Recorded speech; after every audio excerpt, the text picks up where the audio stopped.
ಸರ್ಕಾರಿ ಕನ್ನಡ ಶಾಲೆಯಲ್ಲಿ ಸೀಮಂತ ನಡೆದ ವಿಚಾರಕ್ಕೆ ಅಥಣಿ ಕ್ಷೇತ್ರ ಶಿಕ್ಷಣಾಧಿಕಾರಿ ಎಂಆರ್ ಮುಂಜೆ ಪ್ರತಿಕ್ರಿಯಿಸಿದ್ದಾರೆ. ಶಿಕ್ಷಕರ ಕಡೆಯಿಂದ ವರದಿ ಪಡೆದು ತಪ್ಪಿಸ್ಥರ ಮೇಲೆ ಕ್ರಮ ಕೈಗೊಳ್ಳಲಾಗುವುದೆಂದು ಉತ್ತರ ಕರ್ನಾಟಕ ಸುದ್ದಿವಾಹಿನಿಗೆ ತಿಳಿಸಿದ್ದಾರೆ. ಈಗಾಗಲೇ ನನ್ನ ಗಮನಕ್ಕೂ ಬಂದಿದೆ. ರಜೆ ಇದ್ದ ಕಾರಣ ಆವರಣದಲ್ಲಿ ಸೀಮಂತ ಕಾರ್ಯಕ್ರಮ ಮಾಡಿದ್ದು ಮಾಹಿತಿ ಇದೆ ಎಂದು ಪ್ರತಿಕ್ರಿಯಿಸಿದ್ದು, ಇನ್ಮುಂದೆ ಇಂತಹ ಖಾಸಗಿ ಕಾರ್ಯಕ್ರಮಕ್ಕೆ ಸರ್ಕಾರಿ ಶಾಲೆ ದುರ್ಬಳಕೆವಾಗದಂತೆ ನೋಡಿಕೊಳ್ತೇನೆ ಎಂದು ಹೇಳಿದ್ದಾರೆ. ಸರ್ಕಾರಿ ಶಾಲೆಗಳು ಅಥಣಿ ತಾಲೂಕಿನಲ್ಲಿ ಕಲ್ಯಾಣ ಮಂಟಪಗಳಾಗಿ ಬದಲಾಗ್ತಾ ಇದೆ ಅಂತ ಆರೋಪ ಇದೆ ಸರ್. ಇದ್ರ ಬಗ್ಗೆ ಹೇಳ್ತೀರಿ ಅಂತ. ಇದಕ್ಕೆ ಸಂಬಂಧಪಟ್ಟಂತೆ ಅಥಣಿ ತಾಲೂಕಿನ ಕೆಲಸಂಗ ಗ್ರಾಮದಲ್ಲಿ ಒಂದು ಶಾಲಾ ವರ್ಗದಲ್ಲಿ ಶ್ರೀಮಂತ ಕಾರ್ಯಕ್ರಮ ನಡೆಸಿದ್ದಾರೆ. ವಿಡಿಯೋ ವೈರಲ್ ಆಗ್ತಾ ಇದೆ. ಇದ್ರ ಬಗ್ಗೆ ಹೇಳ್ತೀರಂತ.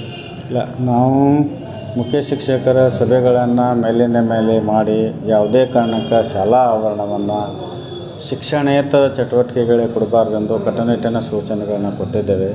ಆದಾಗ್ಯೂ ಕೂಡ ಕೆಲವೊಂದು ಕಡೆ ನೀವು ಹೇಳಿದ ಹಾಗೆ ನಿನ್ನೆ ಒಂದು ಮಾಧವಾನಂದ ಸರ್ಕಾರಿ ಹಿರಿಯ ಪ್ರಾಥಮಿಕ ಶಾಲೆ ಮಾಧವಾನಂದ ನಗರದಲ್ಲಿ ಶ್ರೀಮಂತ ಕಾರ್ಯಕ್ರಮ ನಡೆದು ನನ್ನ ಗಮನಕ್ಕೆ ಬಂದಿದೆ. ಮುಖ್ಯ ಶಿಕ್ಷಕರಿಗೂ ನಾನು ಫೋನ್ ಮುಖಾಂತರ ಮಾತಾಡಿ ಸದರಿ ವಿಷಯಕ್ಕೆ ಸಂಬಂಧಿಸಿದಂತೆ ಸಮಗ್ರವಾದಂಥ ಮಾಹಿತಿಯನ್ನು ತರಲಿಕ್ಕೆ ಅವರಿಗೆ ಸೂಚಿಸಿದ್ದೇನೆ.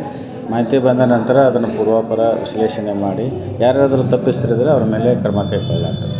ಶಿಕ್ಷಕರಿಗೆ ಈ ರೀತಿಗಳಿಗೆ ಉತ್ತೇಜನ ನೀಡ್ತಾ ಇದ್ದಾರೆ ಅಂತೇಳಿ ಒಂದು ಆರೋಪ ಇದೆ. ಯಾವುದೂ ಉತ್ತೇಜನ ಇಲ್ಲ, ಏನಿಲ್ಲ. ನಮ್ಮ ಹತ್ರ ಈಗ ಅವರಿಗೆ ಅನೇಕ ಸರ್ವೆಗಳನ್ನು ಮಾಡಿನೂ ಕೂಡ ನಾವು ಹೇಳಿದ್ದೇವೆ. ಉತ್ತೇಜನ ಅಂತೇನಿಲ್ಲ.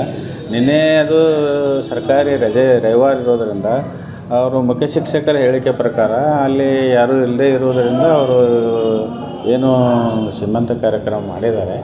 ಹಾಗೆ ಅವರು ಮುಖ್ಯ ಶಿಕ್ಷಕರ ಗಮನ ಮತ್ತು SDFCದವರ ಗಮನಕ್ಕೆ ತಂದಿಲ್ಲ ಅಂತೇಳಿ ಮುಖ್ಯೋಪ ಶಿಕ್ಷಕರ ಮೊಬೈಲ್ದಲ್ಲಿ ಹೇಳಿದ್ದಾರೆ. ಬಟ್ ಇವತ್ತಿಗೆ ಅವ್ರನ್ನ ಕರೆಸಿ ಅದರ ಸಮಗ್ರ ವರದಿ ತರಲಿಕ್ಕೆ ಹೇಳಿದ್ದೇನೆ.